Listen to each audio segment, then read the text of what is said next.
Guys, deluded, I'm back again. Thank you very much for having me. Now, you guys have seen me talk about Chelsea's youth before. They've got a great amount of young players, especially in an attacking sense. Some are not good enough to make it, in my opinion. I don't think Tammy Abraham is good enough to lead the line ever for Chelsea. Hope to be wrong in that and things like that. He is a good player, though. There's a lot of attacking players there in it. Bogger's been spoken about being a talent. Masonda, all of these guys, even the homegrown ones, Loftus Cheek, Baker. Whether they choose to sell these players on or not is a different story, or whether these players can actually break in is a different story. Because there's a lot of them. It's crabs in a barrel. But even if one could make it for Chelsea, that would please the fans, in my opinion. But and the attacking sense is a different thing. But defensively, I believe it's a crime if two defenders, even one of the two that I'm about to list in Reece James and Dujon Sterling, don't make it at any capacity into that first team. For me, they have a genuine chance. As for the positions where they end up long term, I don't know. Both Dujon Sterling and Reece James have played all over the back four. In fact, Dujon Sterling's played in midfield before, especially when Chelsea go free at the back at youth level. Both of them are standout candidates at youth level. You see Reece James leaded the team to win the FA Youth Cup, and they've won a whole bunch of honours this year and before. He's been playing for Toulon. He didn't go this year, but he played at Toulon with England, so he is someone that is good. For me, it reminds me a bit like Aspilicueta for Chelsea. They're completely different players, but what I mean by if you watch Reece James at youth level, he's got a lovely passing range as well as being physically strong and good defensively. He's got a lovely ball over the top in his locker, and it's exactly like Aspilicueta's. I wonder if them two sit there and talk about that. So he is someone that's got both of them for me got genuine potential to make it at the first team in Chelsea. They just need experience. Obviously, top six sides is hard integrating young players, and they're both young defenders. Concentration, positional sense, all of these things they will fall short when they go on loan, which they are going on loan. They will fall short and make mistakes. But it'll be down to a manager to say, okay, these players are young, they're still learning, they're going to get consistency, but that's only going to come with competence. If I put them in for 10 games, they might have 5 where they're amazing and 5 where they're crap, but that's a tough decision. I might lose points, I might lose my job. Or do they look at, okay, I've got this guy in my squad, he's 30 years of age, he's really not my cup of tea, but minimum out of them 10 games, he's going to give me a rating of around 5.5. They're going to, most managers, 9 out of 10 managers, are going to pick the 5.5 man versus being brave for the kids.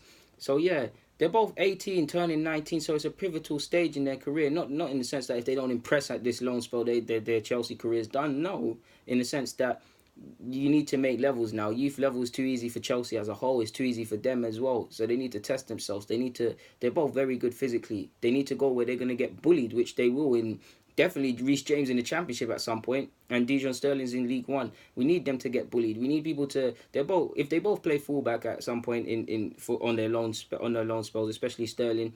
You want to see him get pinned at the back post against someone physically stronger than him. You want to see him out of position. You want to see because he's need all the things you learn in the academy is all fine and dandy, but nothing prepares you for the men's game. And I say men's lightly. We live in a world where I shouldn't say that, but he needs to be more calculated, switched on defensively, and all these sort of things. Not saying he isn't, but these are the things you're going to have to see at a consistent basis. Academy level, you can get away with a wayward pass and things like that. If you do that in the men's level, men's game, 9 times out of 10, that's a loss of 3 points, and that's a loss of people are fighting jobs in League One and Championship. They're going into a squad where these players are not prima donnas. They're fighting for their livelihoods. They're fighting for their jobs. If they lose their club contract or whatever in the Championship or League One, they might not get another club. So they're fighting for it. So Sterling and Reece James have a big task in getting ahead immediately in becoming the first names on the team sheet in that regard. Secondly, I don't believe this will happen for the squad, but this has happened before, so I've got to mention it.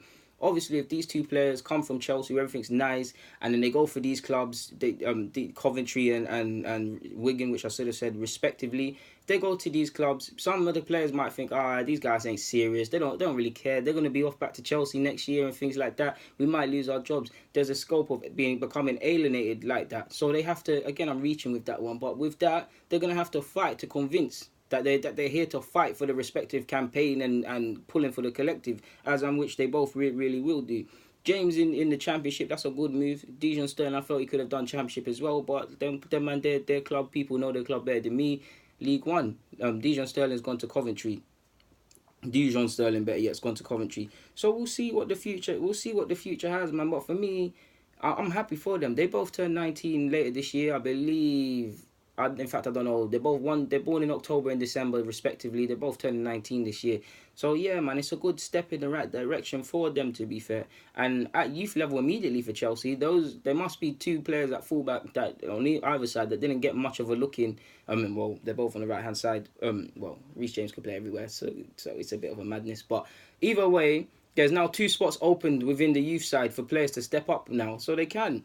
Like, yeah, bro. Like, I rate how Chelsea do this loan thing early, because it allows both of them to have a good pre-season with their respective loan clubs, or the clubs they've been farmed out to, so the manager can see what they're on and see how they figure. Versus if you was to join in, the window's been changed, but just to make the point, the 31st of August, you might not necessarily had a pre-season. The manager might like you, but he might not necessarily see how you fit in, and he might need to see you at training a bit more and things like that. So if you're doing that, it's going to be harder for you to ultimately make an appearance and things like that.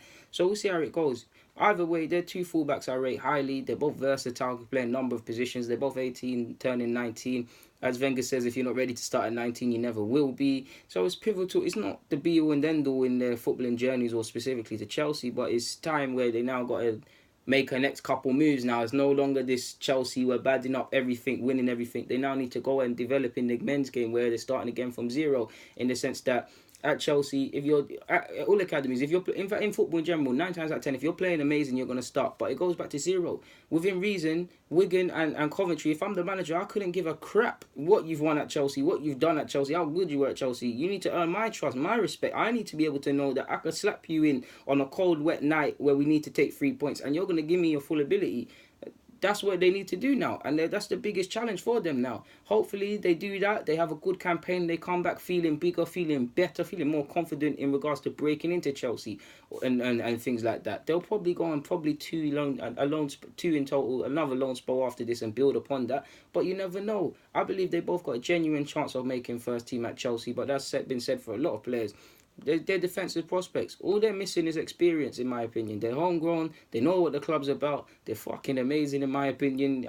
Listen, if you guys don't want to make it at Chelsea, Reece James, I know he signed a new deal, but if you're not feeling the Chelsea thing, brother, come to Arsenal, fam. Come to Arsenal. Some players will get lodged. I'll make sure players get lodged just for you. But banter aside, man, good on them, man. I love to see young players making strides in their career. Like I said, I like them both. I don't need to ramble on anymore. Guys, deluded, get in the comments, subscribe, and do the rest if you wish. I'm out. Good luck to Reece James and Dujon Sterling of Chelsea on their loan spells. Out.